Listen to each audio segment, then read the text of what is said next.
Hey everyone, this is Shweta. Welcome to UPSC वाला। वापस आ गए हम आपके लिए एक नया सेशन लेके। लेकिन आज का जो हमारा सेशन है वो काफी स्पेशल होने वाला है, क्योंकि आज हम हिस्ट्री नहीं पढ़ने वाले हैं बल्कि यूपीएससी एग्जाम पैटर्न और सिलेबस के बारे में डिस्कस करेंगे। तो जो भी स्टूडेंट 2024 के लिए तैयारी कर रहे हैं उनके लिए सबसे पहले जो एग्जाम का फर्स्ट स्टेज मैं बोलूंगी या पहला स्टेप है वो क्या है, सबसे पहले जानना जरूरी है हमारे यूपीएससी एग्जाम का पैटर्न। पैटर्न क्या होता है बेसिकली कि आप जिस पेपर के लिए अपियर होने वाले हैं या आप जिस एग्जाम की तैयारी कर रहे हैं उस एग्जाम में आपको कौन कौन से पेपर देने हैं, कितने मार्क्स के आपको वहां पर एग्जाम देने होंगे, क्या स्टेजेस हमें देखने को मिलेंगे, नेगेटिव मार्किंग है या नहीं है, या फिर सब्जेक्टिव मोड में है या ऑब्जेक्टिव मोड में है, मतलब लिख कर आना है या फिर ओएमआर शीट फिल करके आनी है। तो ये सारी चीजें सबसे पहले आपको जानना चाहिए। मतलब युद्ध लड़ने से पहले युद्ध के मैदान के बारे में थोड़ा सा हमें ब्यौरा पता होना चाहिए। तो आपको जो एग्जाम देना है यूपीएससी सीएससी उसके एग्जाम में अपियर होने से पहले पैटर्न वर्ड टू वर्ड दिमाग में सेट होना चाहिए। दूसरा, एग्जाम का सिलेबस। सिलेबस क्या है? सिलेबस है हमारे युद्ध के मैदान का हथियार।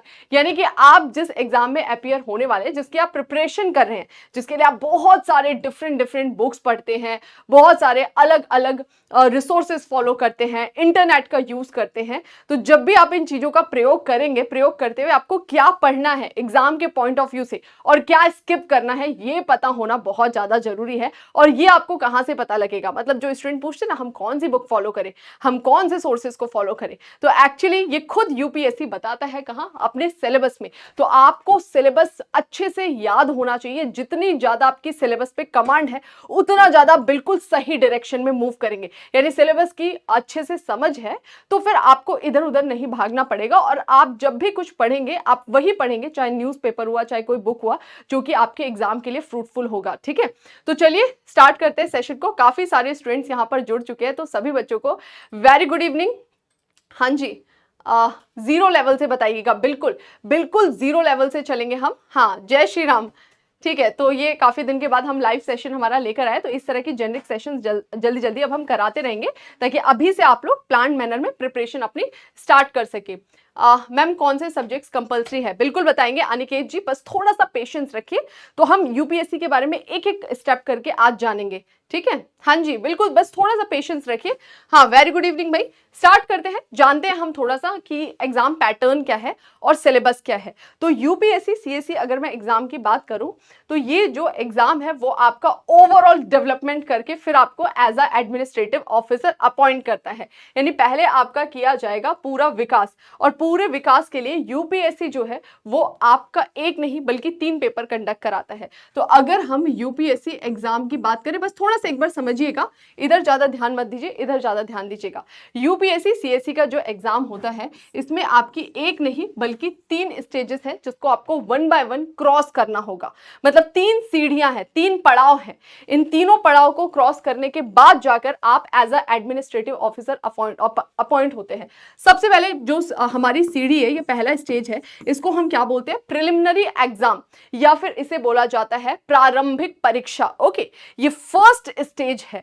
अगर आप इसे पास कर जाते हैं तो आपको मौका मिलेगा दूसरे स्टेज में जाने के लिए। दूसरा स्टेज जो है जिसे हम क्या बोलते हैं बच्चों? मेंस का एग्जाम बोलते हैं, या फिर इसे बोला जाता है मुख्य परीक्षा। प्रारंभिक परीक्षा तो आपको ऊपरी तौर पर परखता है, जो ये मेंस या फिर मुख्य परीक्षा है ये आपको पूरी तरह से जो आपका कंसेप्चुअल नॉलेज होता है उसके बारे में जानकारी लेता है। कौन? आपका मेंस का एग्जाम। और जब आप मेंस का एग्जाम पास कर जाएंगे तब आपको मौका मिलेगा कहां पर? इंटरव्यू, यानी कि जो फाइनल स्टेज है जिसे हम बोलते हैं हमारा साक्षात्कार। तो ये जो इंटरव्यू या फिर पर्सनैलिटी टेस्ट है, यूपीएससी ये भी देखता है कि आपके अंदर क्या पेशेंस लेवल है, आपके अंदर क्या वो समझदारी है, आपके अंदर क्या चीजों को मैनेज करने की क्वालिटी है। तो फाइनली आपका इंटरव्यू टेस्ट होता है, नॉलेज के साथ साथ यहाँ पर आपकी पर्सनैलिटी परखी जाती है और फिर जाकर आपको एक पूरी जिम्मेदारी दी जाती है। ठीक है, तो बेसिकली यूपीएससी सीएससी का एग्जाम जो है वो 3 स्टेजेस वाला है। 1 बाय 1 मैं आपको यहाँ पर डिटेल से समझाने वाली हूँ। बस पहला स्टेज, ये पास करोगे तो इधर पहुंचोगे, ये पास करोगे तो इधर पहुंचोगे, और फिर यहाँ पास करते हो तो बनता है आपका फाइनल सिलेक्शन। ठीक है, तो ये था आपका एक ओवरव्यू। अब 1 बाय 1 हम थोड़ा सा डिटेल से जानेंगे। हाँ जी, क्या हो गया भाई? ठीक है, चलिए तो स्टार्ट करते हैं। सबसे पहले preliminary exam UPSC CSE preliminary exam का पैटर्न क्या है और इसका सिलेबस क्या है। अगर हम बात करें प्रिलिमिनरी एग्जाम के पैटर्न की, तो जो पहला पेपर है यूपीएससी का या जो प्रारंभिक परीक्षा है, इस पेपर में आपके 2 कंपल्सरी एग्जाम लिए जाते हैं। यानी जब भी आप यूपीएससी सीएसई फॉर्म भरते हैं फरवरी में, तो आपका मई के आसपास एग्जाम होता है। जैसे 2024 का ऑलरेडी डेट डिसाइड है कि मई में आपका प्रीलिम्स का एग्जाम होगा। तो जिस दिन आप प्रारंभिक परीक्षा देने जाएंगे उस दिन आपको 2 पेपर देने हैं। एक ही दिन में 2 पेपर होंगे।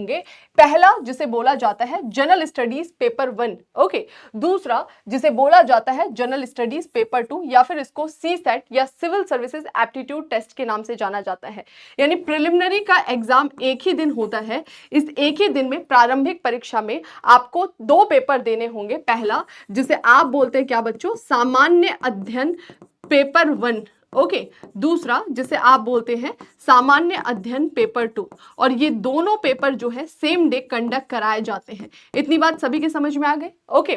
सामान्य अध्ययन पेपर 1 और सामान्य अध्ययन पेपर 2 एक ही दिन में 2 अलग अलग शिफ्ट में कराए जाते हैं। मॉर्निंग शिफ्ट में जीएस पेपर 1 और आफ्टरनून जो आपका है जीएस पेपर 2 लिया जाता है, ओके। अब अगर मैं इन दोनों पेपर की बात करूं, थोड़ा सा इसको समझते हैं। ये पेपर किस तरह के होते हैं, मल्टीपल चॉइस टाइप के। यानी जब आप इस एग्जाम को देने जाते हो, एग्जाम हॉल में बैठते हो, तो आपको मिलता है एक क्वेश्चन पेपर और उस क्वेश्चन पेपर के साथ आपको क्या मिलती है, ओएमआर शीट मिलती है, ओके। ओएमआर शीट जिसमें छोटे छोटे सर्कल बने रहते हैं, ओके। तो यहां पर आपको कुछ लिखना नहीं है। जो आपको क्वेश्चन पेपर दिया जाएगा उस क्वेश्चन पेपर से देखना है आपको कौन सा आंसर आता है। जो आंसर आते हैं उस पर टिक करते रहना है और जैसा आपको कंफर्टेबल होता है, जैसी भी आपने प्लानिंग की होती है, उस हिसाब से आपको ओएमआर शीट फिल कर आना है।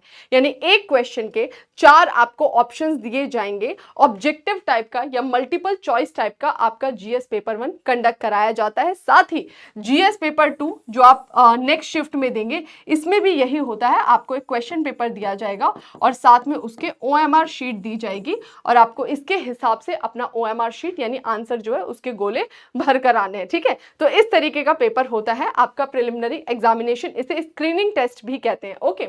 दूसरा आगे क्या बोल रहा है, ये पेपर कितने समय के लिए लिया जाता है। दोनों पेपर का जो समय निर्धारित किया है वो 2 घंटे का। जीएस पेपर 1 के लिए भी आपको पूरे 2 घंटे का समय दिया जाता है। जीएस पेपर 2 के लिए भी आपको 2 घंटे का समय दिया जाता है। इन 2 घंटे में आपको कितने क्वेश्चंस करके आने होते हैं, तो जीएस पेपर 1 में टोटल नंबर ऑफ क्वेश्चंस कितने पूछे जाते हैं, 100 क्वेश्चन।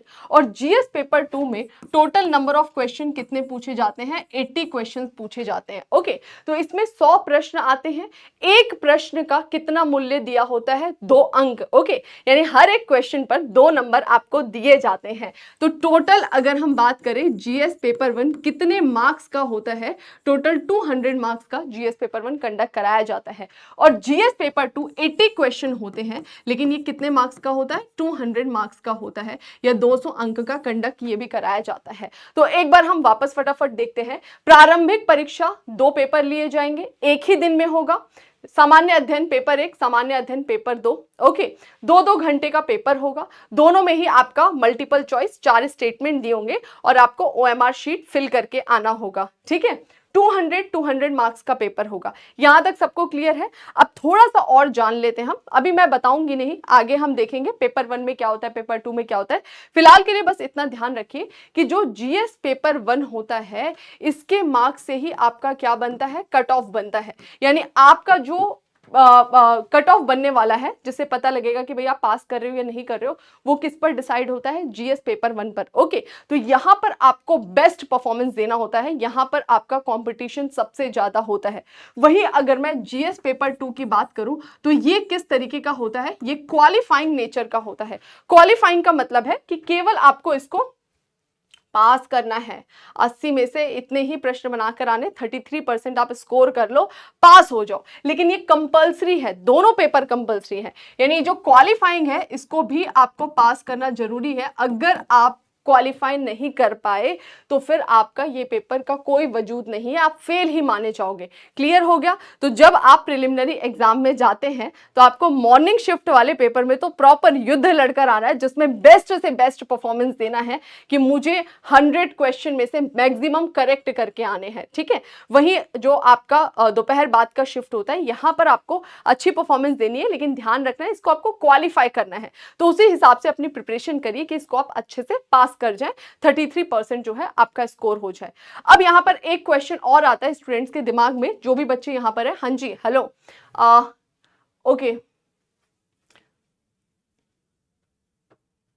ठीक है। अभी देखो थोड़ा सा और आगे बढ़ते हैं, थोड़ा सा और जानते हैं कि जब आपको मल्टीपल चॉइस टाइप का क्वेश्चन मिल रहा है और ओएमआर शीट भरने का मन करता है या फिर पेपर में मिल रहा है, तो कई बच्चे अक्कड़ बक्कड़ बम्बे वो खेल के सारा का सारा ओएमआर शीट भर के आ जाते हैं, यानी 100 में से 100 क्वेश्चन, 80 में से 80 क्वेश्चन। तो ये अच्छा होता है कब? जब हमारा नेगेटिव मार्किंग नहीं होता है। लेकिन यूपीएससी आपको अक्कड़ बक्कड़ बम्बे वो खेलने का मौका नहीं देगा। यूपीएससी ने यहाँ पर रखा है नेगेटिव मार्किंग, कि आप जब एग्जाम हॉल में बैठिए तो थोड़े से अलर्ट हो जाइए और आप उन्हीं क्वेश्चन को कर आइए जिस पे आपको श्योरिटी है या फिर जहां पर आपको लगता है कि इसके सही होने के चांसेस बढ़ जाते हैं। क्योंकि यूपीएससी का जो प्रिलिमिनरी एग्जाम है, यहां पर हमें क्या दिखाई देता है बच्चों? नेगेटिव मार्किंग होती है। ठीक है, तो ये थोड़ा सा ध्यान रखना है। ये है आपका प्रीलिम्स एग्जाम का पैटर्न। सभी के समझ में आ गया? इसको आप अच्छे से याद कर लेंगे, दिमाग में बैठा लेंगे। जितना ज्यादा आपके पैटर्न याद रहेगा, जितने अच्छे से क्लैरिटी रहेगी, उस हिसाब से आप आगे अपनी स्ट्रेटेजी बना सकते हैं। अब दिमाग में क्वेश्चन ये आ रहा होगा कि जो जीएस पेपर 1 है और जो जीएस पेपर 2 है, इसमें पूछा क्या जाता है। तो अब आ जाते हैं हम हमारे प्रीलिम्स एग्जाम के सिलेबस पे। ये हिंदी में लिखा हुआ है, आई थिंक सबको समझ में आ गया होगा, इतना कुछ खास इंग्लिश नहीं था वो। जनरल स्टडीज पेपर 1, दोनों लैंग्वेज में अभी हम देखेंगे। जनरल स्टडीज पेपर 1 की अगर मैं बात करूं या फिर सामान्य अध्ययन जो पेपर 1 है, इसमें क्या क्या पूछा जाता है। एक ही पेपर है, 100 क्वेश्चन पूछे जाएंगे, 100 क्वेश्चन। कितने मार्क्स का पूछा जा रहा है? तो 200 मार्क्स का पूछा जा रहा है। तो अब बात करते हैं कि 100 क्वेश्चन जो है ये कहां से पूछे जाते हैं, कौन कौन से सब्जेक्ट्स आपको इसके लिए प्रिपेयर करने होंगे। तो सबसे पहले बात करते हैं हिस्ट्री ऑफ इंडिया या Indian national movement. History of India, Bharat का इतिहास। तो भारत का इतिहास क्या है? पूरे भारत का इतिहास यहां पर पूछा जाता है प्रिलिमिनरी एग्जाम में। यानी यहां पर आपका एंशिएंट हिस्ट्री, प्राचीन भारत का इतिहास पूछेगा, यहां पे मध्यकालीन भारत का इतिहास पूछेगा और यहां पर आधुनिक भारत का इतिहास पूछेगा। तो भारतीय इतिहास पूछा जाता है प्रारंभिक परीक्षा में। अब आप बोलोगे स्पेशली ये भारतीय इतिहास क्यों बोला? क्योंकि अगर हम केवल हिस्ट्री की बात करें तो हिस्ट्री तो दोनों हो सकती है, एक विश्व का इतिहास भी होता है और एक भारत का इतिहास भी होता है। अच्छा, यानी प्रिलिमिनरी एग्जाम में वर्ल्ड हिस्ट्री नहीं पूछा जाएगा, क्योंकि यहां पर विश्व इतिहास या फिर केवल इतिहास की बात नहीं की गई है। तो आपको ध्यान रखना है कि यूपीएससी सीएससी प्रारंभिक परीक्षा में आपका history of India, ancient, medieval, modern से रिलेटेड, प्राचीन, मध्यकालीन और आधुनिक भारत से रिलेटेड क्वेश्चन पूछे जाते हैं। और Indian national movement modern history का ही पार्ट है। हमारा भारतीय स्वतंत्रता आंदोलन बहुत इंपॉर्टेंट है, यहां पर स्पेशली एम्फेसाइज किया गया है, क्योंकि ये हमारा एक फ्रीडम स्ट्रगल है। जब हम किस तरह से अपने आप को आजाद कराते हैं, वो पूरी स्टोरी यहां पर बताई गई है। तो इस पर आपको थोड़ा ज्यादा ध्यान देना होता है। ठीक है, आगे बढ़ जाते हैं। Current events of national and international important, यानी हमारे जितना भी करंट अफेयर है वो पूछा जाएगा। लेकिन करंट अफेयर केवल देश का नहीं बल्कि विदेश की भी जो भी रिसेंट में हुई घटनाएं हैं वो सब पूछी जाएंगी। अब बच्चे यहाँ पे काफी डाउटफुल होते हैं कि भाई करंट अफेयर जो है वो हमें कितने समय का तैयार करना चाहिए। देखिए, समय जैसा करंट अफेयर के लिए कुछ नहीं होता है। जनरली जो भी अभी आप आज से भी न्यूज़पेपर पढ़ेंगे तो आज से 6 महीने पुराने की घटना भी वहां पर आ सकती है, मतलब उसका भी वहां पर विश्लेषण हो सकता है। 2 महीने पुरानी घटना का भी विश्लेषण हो सकता है। तो हम समय एग्जैक्ट निर्धारित नहीं कर सकते। बस ये है कि कोशिश की जाती है कि हम जो है 18 मंथ का अपना करंट अफेयर एटलीस्ट कवर कर ले, यानी 1 साल से 1.5 साल तक, 12 महीने से 18 महीने तक का करंट अफेयर कवर कर ले। तो अभी आप लग जाइए अपना नेक्स्ट ईयर, अगर आपका टारगेट है तो नेशनल इंटरनेशनल इंपॉर्टेंस के करंट अफेयर को प्रिपेयर करेंगे सिलेबस को देखते हुए। ठीक है, यूपीएससी सीएससी का जो सिलेबस है उसके आसपास ही आपको घूमना है। अगला मतलब वो नहीं कि इसने इसको मारा जाकर वो पढ़ रहे हैं, स्पेशली वो हमारे किसी काम का नहीं है। ठीक है, Indian polity and governance, constitution, constitution, political system, Panchayati Raj, public policy, rights and issues. यानी आपके कुछ क्वेश्चन किससे पूछे जाते हैं, भारतीय संविधान यानी जो हमारा इंडियन कॉन्स्टिट्यूशन है, हमारा जो गवर्नेंस है, इससे रिलेटेड भी कुछ क्वेश्चन पूछे जाते हैं। ओके, आगे बढ़ जाते हैं। Next, geography. ज्योग्राफी के कंटेक्स्ट में यहां पे क्लियरली बोला गया है इंडियन एंड वर्ल्ड ज्योग्राफी, यानी भारत और विश्व दोनों भूगोल यहां पर पूछा जाता है। और मैप आपको बहुत अच्छे से आना चाहिए। यहां पर काफी सारे क्वेश्चन ऐसे हैं जो डायरेक्टली इनडायरेक्टली मैप से रिलेटेड होते हैं, तो मैपिंग आपको अच्छे से कवर करना होगा। और ज्योग्राफी भी कौन सी, यहां पर स्पेशली मेंशन किया गया है कितने सुंदर तरीके से, physical, social, economic geography of India and the world, यानी कि भारत का जो भौतिक भूगोल है, भारत का सामाजिक और भारत का आर्थिक, विश्व का भी भौतिक, सामाजिक, आर्थिक, इन तीनों भूगोल को आपको अच्छे से पढ़ना है। प्रिलिमिनरी एग्जाम में इससे रिलेटेड क्वेश्चन पूछे जाते हैं। आगे बढ़ जाते हैं, इकोनॉमी से रिलेटेड क्वेश्चन। इकोनॉमी मतलब जो आपका काफी सारे क्वेश्चन है इकोनॉमी रिलेटेड पूछे जाते हैं, लेकिन हम उसको अलग से थोड़ा सा नहीं देख पाते हैं क्योंकि इकोनॉमी, करंट अफेयर काफी कुछ मिक्स हो जाता है। तो इकोनॉमी का अच्छा वेटेज है और थोड़ा सा कवर करने में भी इजी रहता है। आगे बढ़ जाते हैं। नेक्स्ट है general issues on environment, ecology, biodiversity, climate change. अभी इसको एक अलग सब्जेक्ट के रूप में जगह दे दिया गया है क्योंकि भाई हमारे पूरे, अगर मैं वर्ल्ड कंटेक्स्ट में बात करूं तो आजकल इतने सारे एनवायरमेंटल इश्यूज आ चुके हैं, बहुत सारी पर्यावरणीय घटनाएं हो रही हैं जिसको हमें फेस करना पड़ा। उसमें से बहुत ही एक फेमस है जिसे हम बोलते हैं ग्लोबल वार्मिंग, है ना। तो इस तरीके की काफी सारी प्राकृतिक आपदाएं हैं जो मनुष्य को देखने को मिल रही है, इसलिए यूपीएससी ने अलग से इसको यहाँ पे हाईलाइट कर दिया है। तो आपको यहाँ पर पर्यावरण, पारिस्थितिकी, बायोडाइवर्सिटी, जैव विविधता, इनसे रिलेटेड भी क्वेश्चन को तैयार करना होगा। प्लस जनरल साइंस, यहाँ पर एक और चीज हाईलाइट की गई है, जनरल साइंस। काफी सारे ऐसे स्टूडेंट थे, मैं इधर देख रही हूँ, मैंने देख लिया भाई आप लोग को। चलिए ठीक है मैम, कौन से सब्जेक्ट कंपलसरी? अनिकेत जी बस थोड़ा सा वेट करिए, अभी हम आएंगे। जो हमारे 2 कंपलसरी सब्जेक्ट्स हैं उनकी हम बात करेंगे, सॉरी जो हमारे सब्जेक्ट्स कंपलसरी हैं उसकी हम बात करेंगे। प्रिलिमिनरी में दोनों, ठीक है। बाकी आप किस कंटेक्स्ट में पूछे थोड़ा वो और मुझे बताइएगा। हाँ, एक चीज और मैं आपको बता रही थी, क्या बता रही थी, हाँ जनरल साइंस। तो कुछ ऐसे भी स्टूडेंट हैं जो कि आर्ट्स बैकग्राउंड से होते हैं, ह्यूमैनिटीज के सब्जेक्ट से पढ़ाई करते हैं, तो उनको लगता है कि अरे यार ये हमारा साइंस वाला पोर्शन तो वीक है। देखो यूपीएससी क्लियरली बोल रहा है जनरल साइंस, आपको उसमें पीएचडी नहीं करना है, ठीक है। तो बेसिक जो है 6 से 10 तक की एनसीईआरटी आपकी अच्छे से कवर होनी चाहिए। बायोलॉजी के लिए 12th के आपको कुछ चैप्टर्स कवर करने होते हैं। तो बेसिक जो साइंस है जो आपने स्कूल में पढ़ा होता है 10th तक, तो सॉरी 9th बाद चेंज हो जाता है, तो बेसिक ही साइंस जो है वो आपको यहाँ पे कवर करना है, बहुत हाई फाई लेवल पर नहीं जाना है। बेसिक जो कंसेप्ट है आपके वो देखने हैं, फिजिक्स, केमिस्ट्री, बायोलॉजी के, ठीक है। आगे बढ़ जाते हैं। डेवलपमेंट, सस्टेनेबल डेवलपमेंट, पॉवर्टी हो गया, इंक्लूजन हो गया, डेमोग्राफीज हो गया, सोशल सेक्टर इनिशिएटिव हो गया, इनसे रिलेटेड भी आपके कुछ क्वेश्चन पूछे जाते हैं। यानी कि कुल मिलाकर अगर हम समरी देखें हमारे जीएस पेपर 1, यानी कि जो प्रश्न पूछे जाते हैं 100 क्वेश्चन पूछे जाते हैं, तो 100 क्वेश्चन में से कुछ क्वेश्चन पूछे जाते हैं इतिहास के, कुछ भूगोल के, ठीक है, कुछ अर्थव्यवस्था के, कुछ राज्य व्यवस्था के। तो ये 4 सब्जेक्ट्स पर तो आपकी अच्छे से कमांड होनी चाहिए। हिस्ट्री, ज्योग्राफी, पॉलिटी, इकोनॉमी, इसको आपको अच्छे से कवर करना है, ठीक है। तो कई बच्चे आजकल बिल्कुल करंट अफेयर के पीछे भागते हैं, नहीं, जीएस जो आपका ऑलरेडी है, जो आपका कोर है, उसको कभी नहीं भूलना है। ये कोर सब्जेक्ट ही आपको मेंस तक ले जाएगा, ठीक है, और मेंस में भी यही कोर सब्जेक्ट काम आएंगे। तो अच्छे से आपको अपना history, geography, polity, economy cover करना है। फिर इसके बाद हमारा साइंस है, एनवायरमेंट, इकोलॉजी, इस पर आप थोड़ी सी अपनी पकड़ बनाइए, लेकिन ये थोड़ा सा बेसिक लेवल का ही पूछता है, बहुत अपर लेवल का नहीं पूछता है। और फिर थोड़ा अपना करंट अफेयर हो गया, उस पर थोड़ा सा कमांड बनाइए। बस इन्हीं कुछ सब्जेक्ट्स को लेकर चलिए, फिर देखिए आपका प्रीलिम्स कितने अच्छे से क्लियर हो जाता है या कवर हो जाता है, ठीक है। चलो आगे बढ़ जाते हैं। Next, general studies paper 2। Recently अभी यूपीएससी सिविल सर्विसेज का जो एग्जाम हुआ था, काफी सारे ऐसे बच्चे थे बड़े दुखी थे जनरल स्टडीज पेपर 2 को लेकर, यानी सी सेट के पेपर को लेकर, ठीक है।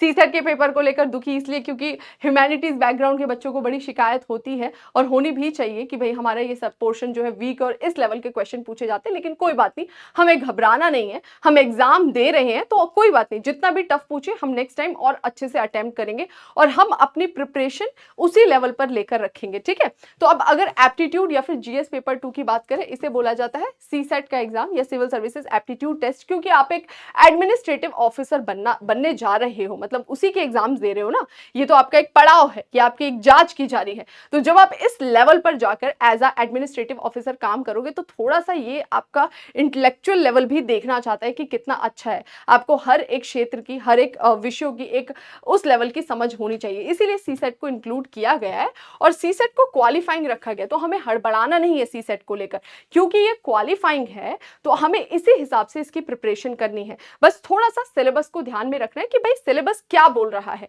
अच्छा मेरा ये पोर्शन वीक है, कोई बात नहीं, क्वालिफाइंग है, टोटल 80 क्वेश्चन पूछे जाएंगे, तो मैं इस वाले पोर्शन को छोड़ दूं, कुछ और तैयार कर लूं जिससे मेरे 50 क्वेश्चन कवर हो जाए। तो हमको पैनिक नहीं हो रहा है, हमें उस पर ज्यादा जोर नहीं देना है कि वो आता ही नहीं, बिल्कुल पूरा उसमें एफर्ट करें। कुछ और चीजें हैं जो हमें आती हैं जिसमें हम अच्छा मेहनत करके उसमें अच्छे से अच्छे मार्क्स लाके इसको क्वालिफाई कर सकते हैं, ठीक है। तो ये जो एप्टीट्यूड टेस्ट है इसमें क्या बात कर रहा है, कॉम्प्रिहेंशन पूछे जाते हैं आपके, हिंदी के वो गद्य पद्य टाइप के आते हैं, उसमें से आपको आंसर जो है वो सिलेक्ट करने होते हैं।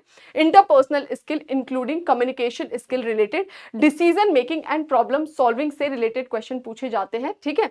जनरल मेंटल एबिलिटी, यानी कुछ क्वेश्चन जो है आपको यहाँ पर कॉम्प्रिहेंशन के दिखेंगे, पैराग्राफ दे देगा, आंसर छाटने होंगे। कुछ क्वेश्चंस आपको रीजनिंग के दिखेंगे, है ना, रीजनिंग के अलग अलग टाइप के आपको क्वेश्चन दिखते हैं, जैसे कि डायरेक्शन रिलेटेड क्वेश्चन होते हैं, इस दिशा में चला, फिर इस दिशा में, फिर इस दिशा में। तो ये तो 2-4 बार प्रैक्टिस करके आपका खुद ब खुद हो जाएगा। एक जो पूरा फैमिली चार्ट होता है उससे ब्लड रिलेशन वाला, उससे रिलेटेड क्वेश्चन पूछते हैं। तो ये बहुत बेसिक चीज है, जब आप बार बार प्रैक्टिस करेंगे ना खुद ब खुद इसमें प्रो हो जाएंगे, ठीक है। इसके अलावा कुछ बेसिक न्यूमेरिसी, यानी कि थोड़ा सा मैथ से रिलेटेड यहाँ पर आपके कुछ क्वेश्चन पूछे जाते हैं, उस पर थोड़ा सा आपको कमांड बना लेना है। डेटा इंटरप्रिटेशन, तो ये ग्राफ वगैरह से रिलेटेड भी क्वेश्चन पूछे जाते हैं। तो ये जो पूछ रहा है ना बेसिकली आपका ये पूरा का पूरा एप्टीट्यूड टेस्ट, इसमें आप अपना रीजनिंग अच्छा कर सकते हैं। जो कुछ हमारे क्वेश्चंस है ये आपके बेसिक न्यूमेरिसी के, इस पे आप प्रैक्टिस कर सकते हैं अच्छे से, क्योंकि ये फिक्स रहता है कि इस टाइप का ही पैटर्न में पूछा जाएगा, ठीक है। इसके अलावा जो आपका डिसीजन मेकिंग से रिलेटेड है वो बेसिकली आ जाता है, उसमें एक क्वेश्चन आ जाएगा, पूछ लेगा कि बताओ भाई ये घटना हो रही है, अब आप क्या करेंगे ऐसी स्थिति में। तो वो जब 2-4 बार आप प्रैक्टिस करेंगे तो आपको खुद समझ में आ जाएगा। इमोशनल होके या ज्यादा प्रैक्टिकल होके डिसीजन नहीं लेना है, ये सोचना है कि अगर मैं उस पद पर होता तो क्या करता। तो वो आपका बस यही है आपका एप्टीट्यूड का टेस्ट जो क्वालिफाइंग होता है। और इसके लिए मैं सिर्फ बच्चों को यही बोलूंगी कि थोड़ा सा आपको काम करना होगा, और काम करते हुए आपको क्या करना होगा, प्रीवियस ईयर क्वेश्चन, जितना प्रीवियस ईयर क्वेश्चन लगाएंगे, जितनी ज्यादा प्रैक्टिस करेंगे, खुद ब खुद इस पे कमांड बन जाएगा। स्टार्टिंग में थोड़ा ऑड लगेगा, जो ह्यूमैनिटीज के स्टूडेंट है उन्हें कुछ लग सकता है कि अरे यार ये प्रॉब्लम हो रहा है मुझे मैथ्स में या रीजनिंग में, लेकिन धीरे धीरे जब आप प्रैक्टिस करेंगे आपका एक होल्ड हो जाएगा और इस लायक तो हो जाएंगे, एटलीस्ट आप इसको क्वालिफाई कर जाए, ठीक है। तो बस इतना ही इसका रोल है, इसमें ज्यादा स्ट्रेस नहीं लाना है, इसको हटाने का, ये करने का नहीं, पूरा ध्यान इस पे कि हमें कैसे अपने आप को मजबूत करना है, ठीक है। मैम सिर्फ मैथ से क्लियर हो सकता है कि नहीं बच्चा, कोई भी एक सब्जेक्ट को पकड़ के मत बैठना कभी भी, है ना। नंबर ऑफ क्वेश्चन कभी कम ज्यादा आ गए फिर क्या करोगे, है ना।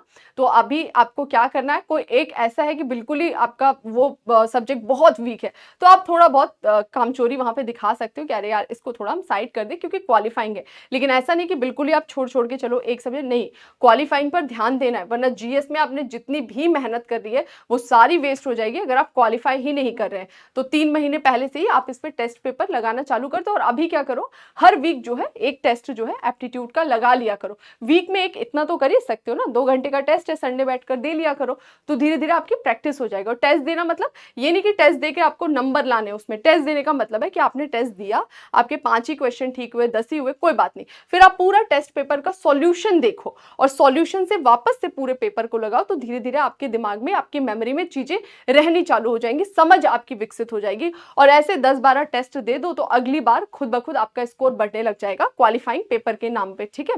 चलो अभी आ जाते हैं आगे, बढ़ते हैं हम मेंस के पॉइंट ऑफ व्यू से, ठीक है।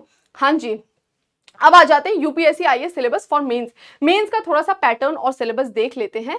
The question paper for the IAS mains examination will be of the, अच्छा ये देखो थोड़ा सा ध्यान रखना है कि जहां प्रिलिमिनरी एग्जामिनेशन था, प्रिलिमिनरी का पेपर हुआ, पेपर 1 हुआ, पेपर 2 हुआ, पेपर 2 आपको क्वालिफाई करना है, पेपर 1 से आपकी कट ऑफ निर्धारित होगी। काफ़ी चीज़ें आपके कट ऑफ को वेरी करती हैं, नंबर ऑफ वैकेंसी हो गया, प्लस दूसरा कि जो आपका पेपर है वो इजी है, टफ है, इन सारी चीज़ों से थोड़ा बहुत वेरी करता है आपका कट ऑफ, ठीक है।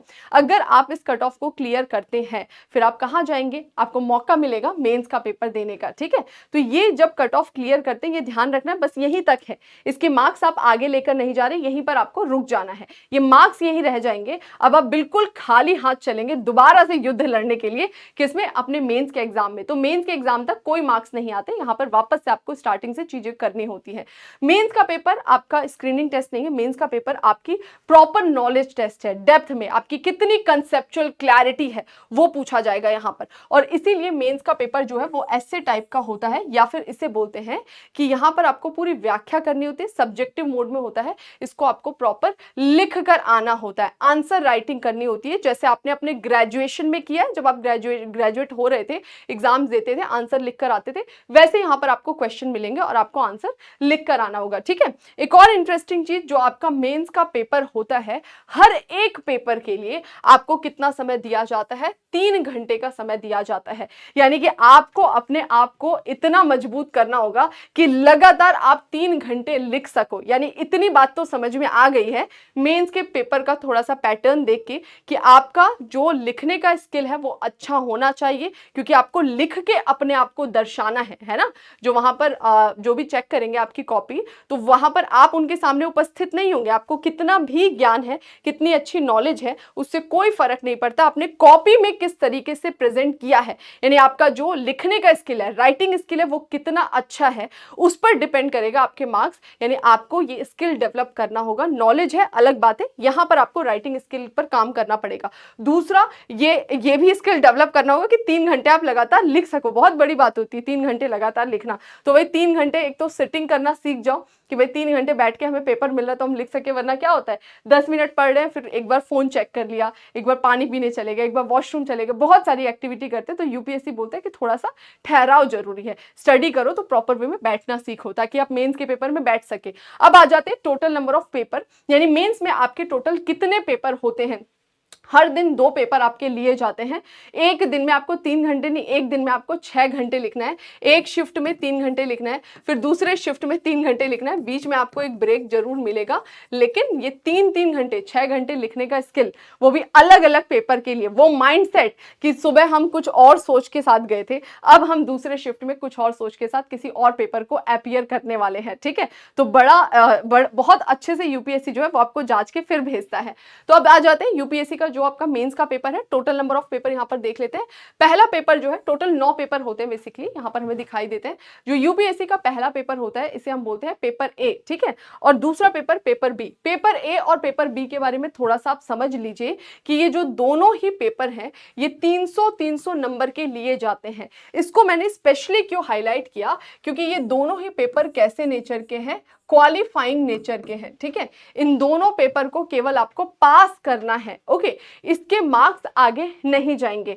पहला पेपर जो होता है वो किसका होता है, इंडियन लैंग्वेज का, जो कि कहां पर मेंशन है, 8th schedule of the constitution. अब आपको जब आप संविधान पढ़ेंगे, यानी जितने भी ऐसे बच्चे हैं जो कि फ्रेशर्स हैं यहाँ पर, जो अभी तैयारी चालू करे हैं, जब भी आपको मौका मिलेगा और आप मौका मिलते ही क्या स्टडी करेंगे, पॉलिटी की किताब उठाओगे और पॉलिटी पढ़ना चालू करोगे, जिस भी सोर्सेज से पढ़ो आप, जनरली लक्ष्मीकांत फॉलो कर लेते हैं, तो वहां पर आप जब अनुसूची को पढ़ोगे, स्केड्यूल, तो हमारे संविधान की टोटल 12 हमारे पास में स्केड्यूल दिखाई देते हैं, 12 अनुसूची, और उन 12 अनुसूची में से एक 8वीं अनुसूची है। 8वीं अनुसूची बात करती है भारत में मान्यता, संविधान द्वारा मान्यता दी गई भाषाओं की, जिसे हमारा कॉन्स्टिट्यूशन रिकॉग्नाइज करता है। ओरिजिनल हमें 14 लैंग्वेजेस दिखाई देती थी, बाद में अमेंडमेंट कर करके 22 लैंग्वेजेस। तो बात कर रहा है कि जो पेपर ए है ना, वो आपकी 8वीं अनुसूची में जो भाषा दी गई है उसमें से किसी एक का आपका पेपर होगा। अब जो हिंदी बेल्ट का व्यक्ति है वो हिंदी को चुन लेता है, जो नॉर्थ ईस्टर्न बेल्ट का होगा वो वहां की लैंग्वेज उठा लेगा, जो वेस्टर्न वाले रीजन का होगा वो वहां का उठा लेगा, जो दक्षिण भारत का होगा वो वहां पर उठा लेगा। तो सभी पूरे देश के जितने भी अलग अलग, पता है ना इंडिया में कितनी डाइवर्सिटी है, तो डाइवर्सिटी को ध्यान में रखते हुए यहाँ पर ये मेंशन किया गया है कि 8th शेड्यूल में जो भी लैंग्वेजेस हैं उनमें से किसी एक का, आप जिसमें कंफर्टेबल है, एक लैंग्वेज पेपर आपका होता है। यहाँ पर, ठीक है। 300 मार्क का है, इसको आपको पास करना है। दूसरा आपका एक इंग्लिश का पेपर होता है। इंग्लिश के पेपर को लेके बच्चे बड़े दुखी हो जाते हैं, स्पेशली हिंदी मीडियम वाले, कि भाई हम कैसे करें, यहाँ पर लिख कर आना है इंग्लिश में। तो देखो बहुत पैनिक नहीं होना है। आप एज अ एडमिनिस्ट्रेटिव ऑफिसर काम करने वाले जब आप बन जाएंगे ना, तो एक साल के बाद आप खुद ही इंग्लिश में सारा बोलने लग जाएंगे, बहुत सारा आप काम जो है वो कंफर्टेबल हो जाते हैं उसे करने में। तो आगे चलकर भी आपको ये करना है। अगर आप ये सोच रहे हैं कि नहीं काश ये इंग्लिश का हट जाता ना, फिर मैं बन जाता आईएएस ऑफिसर बन जाता, तो बहुत मजा आ जाता। लेकिन जब आप ऐसे आईएएस ऑफिसर बनते तो भी आपको ये सीखना है, चाहे आप अभी सीखो चाहे आप तभी सीखो, रोकर आप सीखो चाहे हंस के सीखो, ये सीखना पड़ेगा। वहां जाकर भी आपको बहुत सारे चैलेंजेस होंगे अगर आपका लैंग्वेज इंग्लिश बहुत ज्यादा वीक है, क्योंकि इंडिया में बहुत डाइवर्सिटी है ना। अब आप किधर पहुंचोगे पता नहीं, कहाँ जाने वाले हो नहीं पता है ना। तो इस वजह से इंग्लिश का यहाँ पर एक क्वालिफाइंग पेपर लिया जाता है। तो कभी भी इसको लेकर पैनिक नहीं होना कि अभी क्यों दे दिया, इसको हटा दो, नहीं नहीं, ये आगे के लिए बोल रहे हैं कि आगे आपको परेशानी ना हो जब आप काम करने जाएं। तो इसलिए अभी थोड़ा सा सीख लो। और हम सिर्फ इसमें क्वालिफाइंग की बात करें तो इतना प्रैक्टिस करिए कि आप 300 में से क्वालिफाइंग मार्क्स लाके इसे निकाल सके। तो बस इन दोनों पे इतनी मेहनत करनी है कि इसको आपको पास कर लेना है। अब आ जाते असली यहां से वो चीजें जो हमें आगे लेकर जानी है, वो मार्क्स जो हमें आगे लेकर जाने हैं। ये है वो सब्जेक्ट जो कि आपको इंटरव्यू तक लेकर जाएंगे, प्लस यही वो सब्जेक्ट है जिनके मार्क्स इंटरव्यू में ऐड हो जाएंगे और फाइनल मेरिट लिस्ट में इन मार्क्स का बहुत ज्यादा रोल होने वाला है। ओके, तो अब आ जाते हैं एक पेपर होता है आपका एस्से का, ठीक है। एस्से का पेपर 1 250 मार्क्स का होता है, यानी निबंध का पेपर होता है। 2 सेक्शन इसके आते हैं, 4 ऑप्शन, चार जो है आपको यहाँ पर दिए रहते हैं क्वेश्चन, उसमें से जैसा आपको कंफर्टेबल हो एक एक उठा के करना होता है। यानी एक आपका निबंध का पेपर होगा 250 मार्क्स का, ठीक है। अच्छा खासा पेपर है, बहुत अच्छा आप स्कोर कर सकते हैं। और निबंध के लिए बहुत बच्चे पैनिक होते हैं कि अरे हम निबंध का किताब पढ़े या कुछ पढ़े। देखो एस्से क्या है, ओवरऑल आपकी नॉलेज है। जब आपकी डिफरेंट सब्जेक्ट्स पर बहुत अच्छी नॉलेज होगी, करंट अफेयर पे अच्छी कमांड होगी, तो लास्ट में आपको थोड़ा सा बस प्रैक्टिस करना और बहुत अच्छा आप एस्से लिख सकते। तो ऐसे लिखने के लिए अलग से पढ़ने का नहीं, जितना ज्यादा आपका नॉलेज होगा, जितनी कंसेप्चुअल क्लैरिटी होगी सब्जेक्ट में, जो आप डाइवर्सिटी देखते हैं वो आपके एस्से में दिखाई देने लग जाएगी, ठीक है। और ये लंबा प्रोसेस है एस्से। पहले ये जीएस जो है उस पर आपकी अच्छी कमांड होनी चाहिए। 4 जीएस के पेपर होते हैं, कौन कौन से? GS paper 1, general studies paper 1, general studies paper 2, general studies paper 3, general studies paper 4, यानी सामान्य अध्ययन 1 2 3 4, ये 4 पेपर होते हैं। और चारों ही पेपर आपके 250 मार्क के होते हैं। क्या आता है वो थोड़ा सा हम अभी डिस्कस करेंगे। 250 250 250 250, यानी ये 4 250 नंबर के पेपर आपके होते हैं, मोस्ट इंपॉर्टेंट है। और इसमें जो चीजें हैं ना, काफी कुछ वही है जो आप प्रिलिमिनरी एग्जाम के जीएस पेपर 1 में पढ़कर आए थे। History, geography, polity, economy, science, environment, current affair, तो जितना वो वहां स्ट्रांग होगा यहां पर हेल्प करेगा। तो प्रिलिमिनरी एग्जाम में जीएस पेपर 1 पे बहुत कमांड बनाओ ताकि वो मेंस में आपके लिए हेल्पफुल हो सके, ठीक है। इसके अलावा हमारे 2 वैकल्पिक विषय के पेपर लिए जाते हैं। आपका वैकल्पिक विषय या फिर जिसे हम ऑप्शनल सब्जेक्ट कहते हैं, ऑप्शनल सब्जेक्ट तो आपका एक ही होता है, यानी टोटल आपका एक ही वैकल्पिक विषय का पेपर होगा। लेकिन ये जो ऑप्शनल सब्जेक्ट होता है ना, इसके पेपर 2 लिए जाते हैं। विषय एक है लेकिन इस एक विषय के 2 पेपर होते हैं। समझ में आ गया? पेपर 1 पेपर 2 क्लियर हो गया। और ये जो है ना, ये बहुत इंपॉर्टेंट रोल प्ले करता है फाइनल सिलेक्शन में कि आप सिलेक्ट हो रहे या नहीं हो रहे, क्योंकि ऑप्शनल जो है ना वो आपकी अपनी खुद का सब्जेक्ट है, उस पर आपका खुद का एक कमांड होता है। तो जितना ज्यादा आपका वैकल्पिक विषय अच्छा तैयार होगा, ओके, क्योंकि ये जनरल कॉम्पिटिशन जनरल से थोड़ा अलग कर देता है। अगर आपका इतिहास है वैकल्पिक विषय, तो केवल आपके उन्हीं बच्चों से फाइट है जो कि इतिहास अपना वैकल्पिक विषय लेकर चल रहे हैं। अब इतिहास का आपका पेपर आ रहा है, आपने बहुत अच्छा परफॉर्मेंस दे दिया है ना, अच्छे डिजिट में मार्क्स ले आए, तो यहां पर आप इन बच्चों से थोड़ा सा अपने आप को अलग कर लेंगे, थोड़ा आगे बढ़ जाएंगे, ठीक है। ऐसे अलग अलग ऑप्शनल सब्जेक्ट के लिए तो यहां पर आपको बहुत काम करना है। इस पर आप ज्यादा से ज्यादा अपने आप को स्ट्रांग बनाइए, यहां की नॉलेज अच्छी होनी चाहिए, ठीक है। और अगर हम टोटल मार्क्स की बात करें हमारे मेंस की, तो ये दोनों तो क्या हो जाएंगे बच्चों, क्वालिफाइंग हो जाएंगे, ठीक है। 1000 नंबर का क्या होता है आपका जीएस के 4 पेपर होते हैं, ठीक है। 500 नंबर का आपका ऑप्शनल का 2 पेपर होता है। और इधर आ जाओ 250 नंबर का आपका एस्से होता है। तो 4 जीएस के पेपर ऑलमोस्ट वही है, थोड़ा बहुत अगर हम एथिक्स या कुछ चीजों को हटा दे, सिक्योरिटी वगैरह, तो बाकी ऑलमोस्ट जीएस पेपर 1 वही, जीएस के 4 पेपर वही सब्जेक्ट्स हैं जो पेपर 1 में आप पढ़कर आए थे, बस थोड़ा सा यहाँ पर अलग लेवल पर आपको प्रेजेंट करना होगा, ठीक है। वैकल्पिक विषय आपका अपना विषय है, आप इसमें ऑलरेडी कंफर्टेबल है। एक ऐसे ही तो बचा है, ऐसे का क्या है, ऐसे कुछ नहीं है। जितना ज्यादा आपका ये सब तैयार रहेगा उतना अच्छा आप ऐसे लिख पाएंगे, ठीक है। तो ये आपका टोटल जो मेंस का पेपर होता है वो कितना होता है, 1750 मार्क्स का, यानी 1750 नंबर का आपका मेंस का पेपर लिया जाता है। आई होप यहां तक सभी स्टूडेंट्स को समझ में आ गया होगा, ठीक है। अब इन 1750 मार्क्स में से जितना अच्छा आप स्कोर करेंगे उतने ज्यादा आपके चांसेस बढ़ जाएंगे फाइनल सिलेक्शन में, क्योंकि इसमें आपके इंटरव्यू के मार्क्स आगे जुड़ने वाले हैं। और इंटरव्यू में थोड़ा बहुत भी ऊपर नीचे हो जाए और यहां पर आप कट टू कट लाइन पे अगर खड़े हैं तो आप कहां हो जाओगे, बाहर हो जाओगे। इतनी लंबी लड़ाई लड़के आए फिर बाहर होना पड़े तो नहीं, हम रिस्क नहीं लेंगे। हम मेंस में बेस्ट अपना परफॉर्मेंस देंगे बैलेंस अप्रोच के साथ में, कि किधर हमें क्वालिफाई करना और कहां पर हमें अपना बिल्कुल जान लगा देना, बेस्ट परफॉर्मेंस देना। और इसमें ऑप्शनल का बहुत इंपॉर्टेंट रोल होगा, ये आपको एक अलग दिशा में ले जा सकता है, जैसे ऑप्शनल है या फिर ऐसे हो गया। अब यही बात यहां पर हिंदी में लिखी हुई है। आई होप यहां तक सबको समझ में आ गया होगा। मैम इनमें से कौन से सब्जेक्ट कंपल्सरी, सारे ही सब्जेक्ट, ये सारे पेपर आपको देने हैं, ये सारे पेपर आपको देने हैं, ठीक है। पेपर 1 पेपर 2 ये दोनों आपका क्वालिफाइंग है, ठीक है। क्वालिफाइंग का मतलब है केवल इसको पास करना है, इसके नंबर जो है आगे नहीं जाएंगे, ठीक है। और बाकी यहाँ पे बाकी पेपर लिए जा रहे हैं, एक ऐसे, 2 ऑप्शनल, 3 सब्जेक्ट ये हो गए, 4 जीएस के 7 सब्जेक्ट हो गए। तो मेंस के टोटल 9 पेपर होते हैं, 9 में से 2 क्वालिफाइंग नेचर के हैं, बाकी 7 वो हैं जिसके नंबर आगे जाएंगे। 1750 मार्क्स का ये पेपर लिया जाता है, ठीक है। चलो अभी बढ़ जाते हैं हम आगे। अब यहां पर थोड़ा सा मेंस का सिलेबस जान लेते हैं, बहुत तेजी से हम मेंस का सिलेबस डिस्कस करते हुए आगे बढ़ेंगे। एक बार मुझे हाँ मैम, जीएस पेपर 1 में कौन कौन से सब्जेक्ट आते हैं, पेपर 2 में कौन से आते हैं, सब बताएंगे। पेपर 1 पेपर 2 पेपर 3 पेपर 4 चारों को हम देख लेंगे, ठीक है। थोड़ा सा पेशेंस रखो, बस पहुंच ही रहे हैं, बीच में ऐसे बता दूंगी गड़बड़ा जाएगा, ठीक है।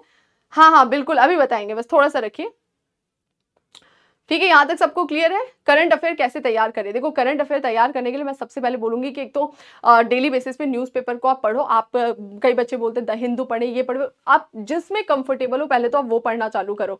क्योंकि क्या होता है, आप जब भी कोई मंथली मैगजीन्स फॉलो करते हो, मंथली मैगजीन क्या है, महीने में आ रही है, यानी आप पूरे महीने का खाने एक दिन खाओगे तो क्या हेल्थ पर इंपैक्ट पड़ेगा, नेगेटिव इंपैक्ट पड़ेगा ना। प्लस आपने डेली बेसिस पे, जैसे कॉलोनी में होता है लोग चुगलियां करते हैं, डेली बेसिस पे बाहर निकलते हैं, वॉक करते हैं, इसकी स्टोरी उसकी स्टोरी, तो याद नहीं करना पड़ता है, आराम से धीरे धीरे मेमोरी में सेट हो जाती है, पूरी कहानी, पूरी जीवन की कहानियां याद होती है। तो एग्जैक्टली ऐसे ही जो आपका करंट अफेयर रहता है, इसका आपको छोटा छोटा डेली डोज लेना होता है। और डेली डोज के लिए आप क्या कर सकते हैं, कोई ऑनलाइन जो क्लासेस चल रही है हमारे प्लेटफॉर्म पे, उसकी हेल्प ले सकते हैं। लेकिन आप न्यूज़पेपर को जरूर देखिए, घर में जो न्यूज़पेपर आ रहा है ना, एक बार उसको पलट लिया करो जल्दी से। थोड़ा बहुत आप देखते रहोगे, अच्छा पार्लियामेंट का सेशन चल रहा है, अच्छा ये वाली घटना हो गई है, इकोनॉमिकली हम अप डाउन हो रहे हैं, क्या हो रहा है, ये सारी चीजें ना थोड़ी आपके नजर में रहेंगी। तो वो ऐसा डोज होता है ना जो ऑटोमेटिक आपके अंदर जा रहा होता है। और जब आप मंथ के एंड में मंथली मैगजीन उठाकर पढ़ते हैं ना, तो आपको लगता है कि अच्छा पूरे महीने हमने ये सब सुना है, अब इसी को सही तरीके से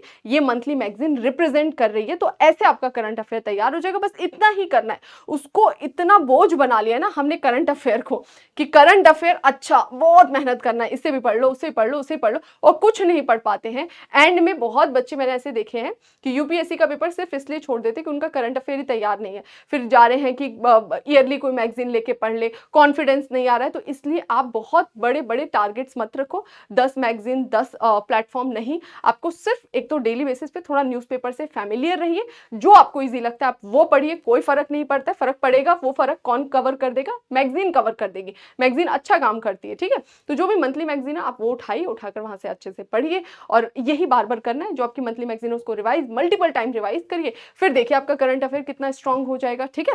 और बाद में आपको जो मन करे आप टेस्ट सीरीज वगैरह के थ्रू और मजबूत कर सकते हैं। चलो अभी फटाफट इसे देखते हैं और फिर हम अपने सेशन को एंड करेंगे। हाँ जी, ठीक है।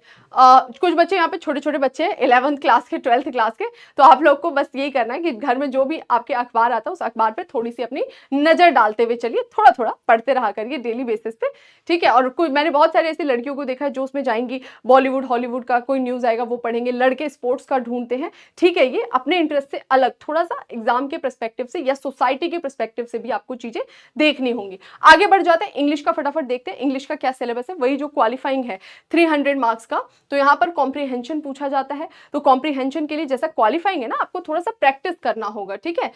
प्रिसाइज राइटिंग आता है, वोकैबुलरी पूछा जाता है, शॉर्ट ऐसे पूछा जाता है। तो ये सारी चीजें ऐसी ना जिसको आप प्रैक्टिस कर सकते हैं। तो अगर आप वीक में भी, जैसे आपका पूरा तैयार हो जाता है दिसंबर तक, अगर पूरा आप सिलेबस कवर कर ले रहे हैं, तो वीक में भी अगर आप 1 दिन 2 दिन इसको प्रैक्टिस कर रहे हैं ना, तो आप फैमिलियर हो जाएंगे उसको लिखने के। धीरे धीरे आपको पता लगेगा कहाँ कहाँ पे हमें इंप्रूव करना है, कहाँ कहाँ पे ग्रामेटिकल एरर आ रहा है, किस तरीके से इनको लिखना होता है, ठीक है। तो जब आपका मेंस का एग्जाम आएगा तो आप पैनिक नहीं होंगे। आगे बढ़ जाते हैं इंडियन लैंग्वेज। इंडियन लैंग्वेज में ये सारी चीजें हमारी पूछी जाती हैं, वही ऑलमोस्ट चीजें हैं, लेकिन ये आपके लैंग्वेज में पूछा जा रहा है। ये इंग्लिश में है और ये आपके इंडियन लैंग्वेज में। और ये दोनों पेपर के बारे में याद रखना है कि दोनों क्वालिफाइंग नेचर के हैं, तो आपको इसी हिसाब से तैयारी करनी है कि इसको आपको पास करना है और इसको फेल नहीं कर जाना है। फेल कर गए तो गड़बड़ा जाएगा। अब आ जाते हैं जीएस पेपर 1 पे। कुछ बच्चे अभी पूछ रहे थे कि मैम जीएस पेपर 1 जो है इसमें कौन कौन से सब्जेक्ट्स कवर होते हैं। जल्दी कोई एक सेशन लाएंगे जिसमें हम ये भी देखेंगे कि जो पेपर 1 के सब्जेक्ट्स है इनका सिलेबस क्या है।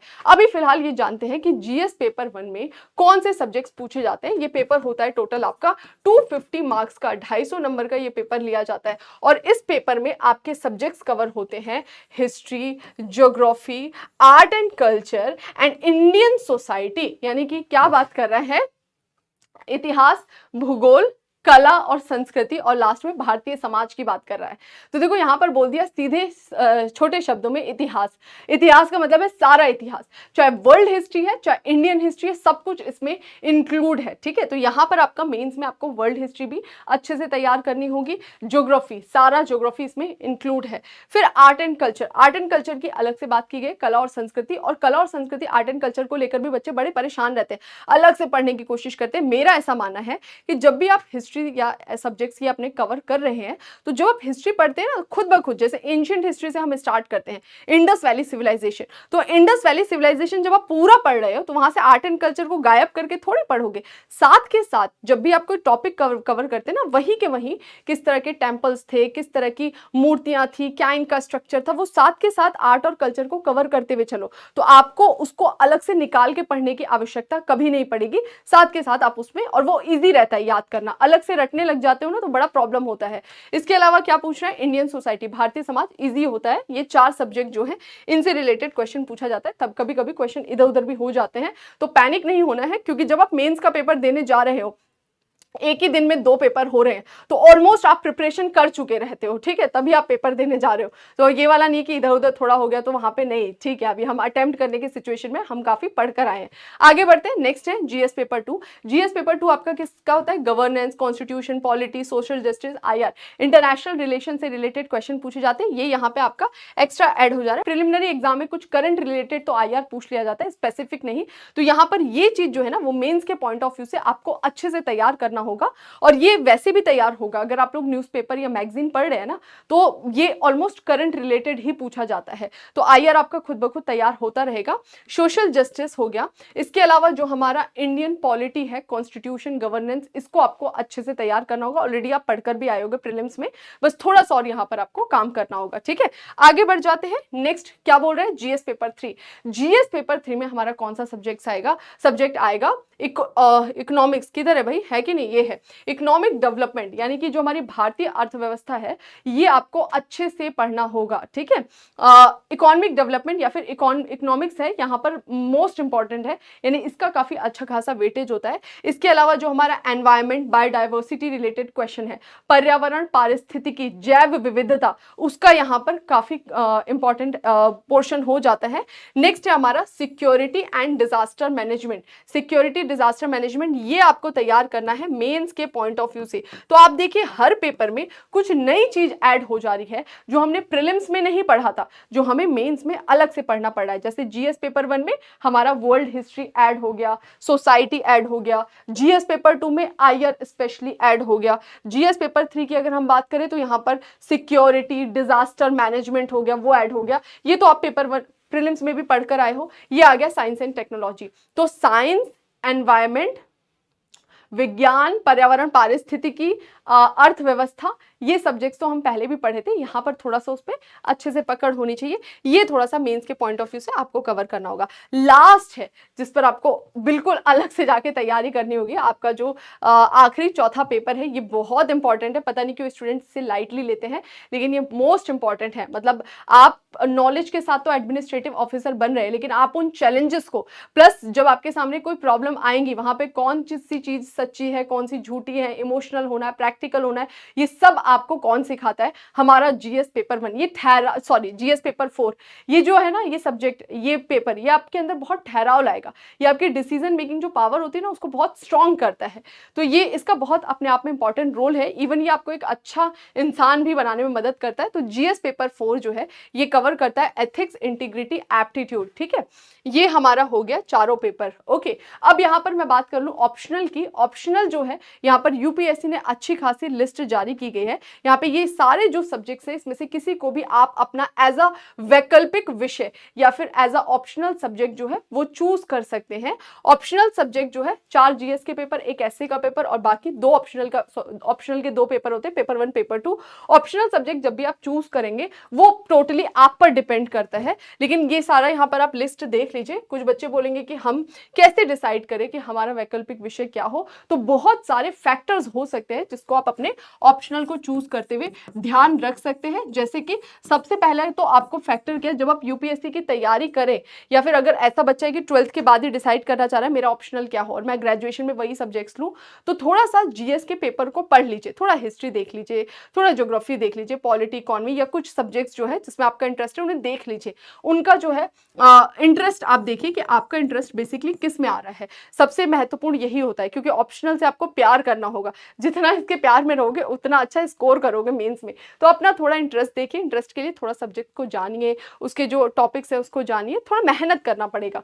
फिर दूसरा, आपका ग्रेजुएशन में क्या रहा, आप इस बेसिस पे भी डिसाइड कर सकते हो। अगर आपके ग्रेजुएशन का सब्जेक्ट बहुत स्ट्रांग है तो आप उसको भी एज अ ऑप्शनल कंसीडर कर सकते हैं। तीसरा और मोस्ट इंपॉर्टेंट जो है, आपके रिसोर्सेज मिल रहे हैं कि नहीं, मतलब जो आपका कंटेंट है, जो आपका मार्केट में बुक्स है वो इजीली अवेलेबल है कि नहीं है, या अगर आप कोचिंग भी लेने वाले तो कोचिंग भी अवेलेबल है कि नहीं है। इसका सिलेबस भी आपको देखना होगा कि सिलेबस औकात में है कि औकात के बाहर चला गया है। ठीक है, इसके अलावा आपको देखना होगा इसका स्कोर, कि इसका स्कोर कैसा आ रहा है। मतलब प्रीवियस जो है 4 to 5 ईयर का ऑप्शनल का अपना स्कोर देख लीजिए कि क्या ये ठीक ठाक स्कोर इसमें बन जा रहा है। तो ये कुछ 4-5 चीजें हैं जिसे आप कंसीडर कर सकते हैं। लेकिन इन 4-5 चीज में सबसे इंपॉर्टेंट चीज यही है कि आपको मजा किस में आ रहा है पढ़कर। मजा आ रहा है तो बाकी सारे फैक्टर्स जो है वो आप अपने आप कवर कर सकते हैं। ठीक है, तो ये हमारे ऑप्शनल सब्जेक्ट है जिसमें आप अपने हिसाब से चूज कर सकते हैं। ऑप्शनल वैकल्पिक विषय को लेते हुए बड़ा अलर्ट रहिएगा, ये आपको आगे भी पहुंचा सकता है। और कोई गलत डिसीजन ले लिया ऑप्शनल को लेकर तो फिर गड़बड़ भी हो सकती है। और कुछ बच्चों ने अगर ऑलरेडी गलत डिसीजन लिया हुआ है, अगर आपको गलत डिसीजन मतलब ये नहीं कि किसी का सुनकर, आपको अगर लग रहा है कि भैया आपका ऑप्शनल पे वो कमांड नहीं है, आप बार बार एफर्ट करें, चीजें नहीं हो पा रही है, तो आप चेंज भी कर लो। ऐसा नहीं कि पकड़ के उसे बैठे हुए कि नहीं भाई अब इतना मेहनत कर लिया तो इसको नहीं छोड़ना है। अगर लग रहा है कि नहीं हम इसमें कंफर्टेबल नहीं है, 6-8 महीने उस पर आपने मेहनत किया है, तो कोई बात नहीं, वहीं पर उसे रोक दीजिए और आगे कुछ और आप डिसाइड कर सकते हैं। ठीक है, बस आपको डरना नहीं है, क्योंकि आप क्या बनने जा रहे हो, आप सिविल सर्वेंट बनने वाले हो। तो ऐसे चैलेंजेस के लिए आपको तैयार रहना होगा। ठीक है, लास्ट स्टेज है, फाइनल स्टेज है। 1750 मार्क्स का पेपर देके आने के बाद अगर आप पास कर रहे हो, आपका मेंस निकल रहा है, तो आप इंटरव्यू के लिए जाएंगे। इंटरव्यू जो है वो टोटल कितने मार्क्स का कंडक्ट कराया जाता है, 275 मार्क्स का इंटरव्यू कंडक्ट कराया जाता है। और इसमें जितना भी आप स्कोर करें, देखिए वो तो डिपेंड करता है कैसा आपका इंटरेक्शन हो रहा है। इसका कोई टाइम नहीं है फिक्स, क्योंकि मेंस में तो मैंने बोला हर एग्जाम के लिए आपको 3-3 घंटे, यहाँ पर आपका टोटल इंटरेस्ट पर जो आपके इंटरव्यूअर है उनके इंटरेस्ट पर डिपेंड करता है, प्लस आपका इंटरेक्शन कैसा हो रहा है। कभी कभी जब इंटरव्यू लिया जाता है मजा आता है बात करने में, तो लंबी बात चल जाती है, कभी कभी कचरा है चलो बाहर निकलो, ऐसा वाला भी हाल हो जाता है। तो ये टोटल डिपेंड करता है आपका उनका इंटरेक्शन कैसा हो रहा है। और इंटरव्यू जस्ट एक पर्सनैलिटी टेस्ट है, नॉलेज तो होना ही चाहिए, ऑब्वियस है। जब आप मेंस लिख कर आए तो आपके पास बहुत अच्छा खासा ज्ञान होगा, तभी आप मेंस लिख कर आए। लेकिन इसके अलावा और भी चीजें हैं एज अ पर्सनैलिटी जो वहां पर जांची जाती हैं। तो बस इस ये जो है ना पर्सनैलिटी डेवलपमेंट, ये एज अ यूपीएससी एस्पिरेंट जब आप प्रिपरेशन करते हैं खुद ब खुद तैयार हो जाता है। मतलब जब आप 8 घंटे की स्टडी करते हो ना तो आपके अंदर पेशेंस लेवल आ जाता है। आप जब बार बार एग्जाम में फेल होते हो ना तो आप अपने आप को, जो पैनिक लेवल है उसको कंट्रोल कर पाते हो। ठीक है, जो आपका टेम्परामेंट है उस पर उस पर आप कंट्रोल कर पाते हो। आपके आसपास इतनी सारी एक्टिविटी चलती है, सोसाइटी में चल रहा है, सोशल मीडिया प्लेटफॉर्म है, बहुत सारी ऐसी चीजें, दिवाली, होली और भी बहुत सारी चीजें जो आपको अट्रैक्ट करती हैं, लेकिन आप फिर भी यूपीएससी पर फोकस कर रहे हो, तो ये आपका एक कंसंट्रेशन लेवल बढ़ा रहे हैं। तो जो हमारी प्रिपरेशन है ना वही हमें कहीं ना कहीं तैयार कर दे रहे हैं हमारे इंटरव्यू के लिए। तो बहुत इसके लिए पैनिक नहीं होना है, बस समझदारी से काम करना है। इंटरव्यू में अच्छा आप स्कोर कर सकते हैं, और इसमें थोड़ा ऊपर नीचे होगा तो कौन संभालेगा, हमारा मेन संभालेगा। इसीलिए मेंस में अच्छे से आपको कमांड रखना है। ठीक है, तो ये था हमारा आज का एक छोटा सा सेशन, थोड़ा बड़ा हो चुका है लेकिन फिर भी कोई बात नहीं।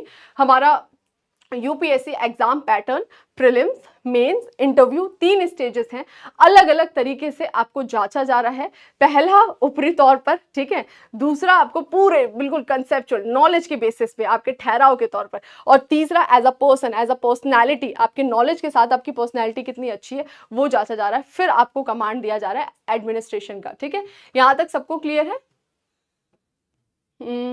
क्या अगर मेरा टारगेट 2026 है तो मैं आज से कब तक का करंट अफेयर, देखो अभी क्या करना है ना, बहुत सिंपल है। 2026 है, 2028 है, 2030, कभी कभी आप एग्जाम दो। करंट अफेयर के लिए ऐसा कब से कब तक नहीं होता है। करंट अफेयर क्या है, कब से कब तक का नहीं। जैसे अब आप कुपोषित हैं तो अब कुपोषित के लिए कब से कब तक नहीं, आप बस पोषण लेना चालू करो, धीरे धीरे खुद रिकवरी कर जाओगे। तो ऐसे आप अभी का पढ़ना चालू करो। आपको ये नहीं कि कब से पुराना जाके, पुराना छोड़ो ना, पहले डेली का पढ़ना चालू करो। मतलब जो मेरा पुराना है उसको तो मैं बाद में कवर करूंगी, पहले डेली बेसिस पे करंट अफेयर को सम्मिलित करो। अब आपको कैसे करना है, न्यूज़पेपर को कभी नहीं छोड़ना है। घर में जो लोकल न्यूज़पेपर आता हो, कोई भी आता हो, उसको पलट लो, एक बार देख लो। उसमें नहीं कि 2 घंटे पढ़े, 10 मिनट बस देख लो। थोड़े थोड़े आपको क्या हो जाएगा ना, मिनिस्टर का नाम याद हो जाएगा, थोड़ी थोड़ी एक्टिविटीज पता लग जाएंगे, इकोनॉमी के छोटे छोटे टर्म्स पता लग जाएंगे। फिर मंथली मैगजीन पे काम करो, और डेली ऑनलाइन क्लासेस लगती है हमारे चैनल पर भी, करंट अफेयर का क्लास होता है, उसको आप ज्वाइन करो अगर आप स्पेशली कुछ अच्छा करंट पे काम करना चाहते हैं। बस मोर देन इनफ है। अब इससे ज्यादा मत भागो, ये भी वेबसाइट फॉलो कर लो, वो भी कर लो, वो भी। फिर क्या होता है, एक टाइम पे आप कुछ नहीं कर पाओगे, वो रह ही जाएगा, और वो बाद तक, एग्जाम तक यही जाएगा, और एक बैगेज लेके चल रहे होते हैं। अरे यार मेरे को वो करना है, जिस दिन मैं करूंगा, मैं 18 महीने से ही करूंगा, मैं जाऊंगा वापस पुरानी जनवरी से और वहां का करंट, ऐसा नहीं करना है। ठीक है, तो बिल्कुल आराम से चीजों को कवर करना है। सारे पेपर ऑब्जेक्टिव टाइप है, नहीं प्रीलिम्स के पेपर ऑब्जेक्टिव टाइप है, मेंस के सब्जेक्टिव टाइप है, और आपका इंटरव्यू ओरल वर्बली चलता है। ठीक है, चलिए यहां तक आई थिंक सभी को मैम हिंदी ले सही है। देखो सारे ही सही है, ऑप्शनल। हिंदी अच्छा सब्जेक्ट है, छोटा है, ठीक है, मतलब छोटा तो ऑप्शनल है तो क्या ही होगा, लेकिन हाँ ठीक है, कवर कर सकते हैं आप अच्छे से। तो ये देखो, ये सब क्या लेना है नहीं लेना वो आप पे डिपेंड करता है। मैंने तो बस आपको यहाँ पे थोड़ा सा एक बता दिया गाइडेंस वाइज। आई थिंक यहाँ तक सभी स्टूडेंट्स को क्लियर हो गया है। हाँ, करंट अफेयर पढ़ना, करंट अफेयर पढ़ना क्या, आप बस डेली न्यूज़पेपर पढ़ो, एक महीने में मैगजीन ले आओ। जैसे बचपन में कहानियां पढ़ते थे छोटे छोटे चाचा चौधरी टाइप का, तो ऐसे ही मैगजीन लाके उसको रीडिंग मार लेने का, कहीं कहीं पॉइंट लगे उसको हाईलाइट कर लो, और फिर जब मौका लगे दोबारा कभी रिवीजन कर लो। उसको बैगेज की तरह मत लेकर चलो। जब भी आप बोझ बना लोगे ना तो आप कभी नहीं कुछ कर पाओगे। बोझ नहीं बनाना है उसको, एंटरटेनमेंट वाइज क्या रहे, अच्छा चलो ये पढ़ रहे हैं, पढ़ के अंडरलाइन कर लिया, बस अब अगली बार पढ़ेंगे, कभी मौका मिले 15 दिन में। तो यहाँ तक मैं समझती हूँ सबको क्लियर हो गया होगा। बाकी अभी सेशन काफी टाइम हो चुका है, जल्दी इस तरह के और भी हम लाइव सेशंस लाएंगे कुछ और इन्फॉर्मेशन के साथ। तो आप लोग को क्या करना है, कमेंट सेक्शन में वीडियो आने के बाद बताइए कि मैम अगला जेनरिक सेशन किस पे कराए, ऑप्शनल पर कराए, जीएस पे कराए, कोई और चीज आप जानना चाहते हैं यूपीएससी से रिलेटेड वो बताइए, ताकि हम उस पर स्पेशली आपको गाइड कर सके। ठीक है, तो चलिए फिर आज के सेशन को यही रोकते हैं। बाकी आप लोग अपना ध्यान रखिएगा, रिवीजन करते रहिएगा। और हाँ, मेरी मंडे जो है हिस्ट्री की क्लास आती है, तो कल रात 8 बजे आपको हिस्ट्री की क्लास मिल जाएगी। आप उसे देखिए, हिस्ट्री का पूरा सीरीज पड़ा हुआ है, उसको अच्छे से फॉलो करिए। इनशीट अभी चल रहा है, बहुत अच्छी आपको आपकी उस पर कमांड हो जाएगी। ठीक है, तो चलिए फिर मिलते हैं नए सेशन में, तब तक अपना ध्यान रखिए, रिवीजन करते रहिए। Thank you.